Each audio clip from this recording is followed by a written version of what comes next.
JEE Mains 2025 online 24 January evening shift system the particles and rotation motion का ये question सामने आपके screen पे है। इस क्वेश्चन में बोला है कि सॉलिड स्फीयर दिया है rolling without the slipping horizontal plane. इसका पता ही है 2/5 mr² होता है। The ratio of the linear kinetic energy की भी फॉर्मूला पता है, हाफ इंटू mv² होता है। The centre of the mass the sphere and the rotation kinetic, यानी रोटेशन दोनों का रेशियो, काइनेटिक का और rotation of the kinetic energy का रेशियो बोला है। और क्या है, सॉलिड स्फीयर है रूलिंग है। चलिए इसको देखते हैं, यहाँ मैंने स्टेप बाय स्टेप यहाँ पर कर रखा है। दोनों का रेशियो लीनियर काइनेटिक जो सिंपल होता है तो हाफ इंटू mv² होता है, उसको सिंपल बात है। और रोटेशनल काइनेटिक की बात करेंगे तो हाफ ये आई जो लिखे मोमेंट ऑफ इनर्शिया होती है। तो मोमेंट ऑफ इनर्शिया जिसको आई बोलते हैं, ओमेगा² 1/2 से 1/2 कैंसिल आउट हो गया। अब यहाँ पर mv² लिख दिया। और यहाँ जो मोमेंट ऑफ इनर्शिया जो होती है स्फीयर के अंदर में बताया था कि 2/5 होता है, आई की जगह पर 2/5 mr² आई की जगह पर डाल दिया।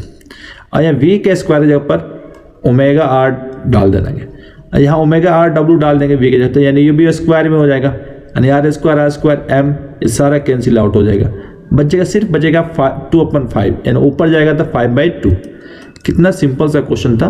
ऐसे ही सिंपल क्वेश्चंस रोटेशन मोशन के अंदर आता है। हमको लगता है कि भैया नहीं, बस इतना याद रखना इस क्वेश्चन के अंदर, जब solid sphere rolling without slipping के बाद बोलेंगे तो 2/5 mr² होता है। और काइनेटिक के तो पता ही है, काइनेटिक में वेलोसिटी की जो होती है, यानी वेलोसिटी की यहाँ पर पूरा लिख दिया है, वेलोसिटी ओमेगा r होता है। ओमेगा एक्चुअल में एंगुलर मोमेंटम होता है, मैं डायग्राम में नहीं बता रहा हूँ, एंगुलर मोमेंटम है। और इसमें आई होता है मोमेंट ऑफ इनर्शिया होती है।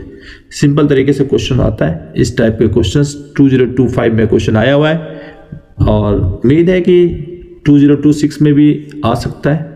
तो इस तरह के सॉलिड स्फीयर का ये विदाउट रोलिंग हो चाहे विद रोलिंग हो चाहे स्लीपिंग हो, इस टाइप के क्वेश्चन का 4-5 कंडीशन होता है। एक बार सारा कंडीशन को देख लेना और क्वेश्चन में बहुत हेल्पफुल होती है। ऐसे क्वेश्चन बनाते रहो और जो भी डाउट हो कमेंट सेक्शन में ज़रूर बताओ। वीडियो को ज़रूर लाइक करो, शेयर करो और कमेंट में जो जिस तरह की भी प्रॉब्लम है, जो मेंस के थ्रू हो चाहे एडवांस के थ्रू हो चाहे बोर्ड के रिलेटिव जो भी रिलेटिव है, उसमें ज़रूर कमेंट करना। हंसते रहो, मुस्कुराते रहो, क्वेश्चन बनाते रहो। Thank you so much.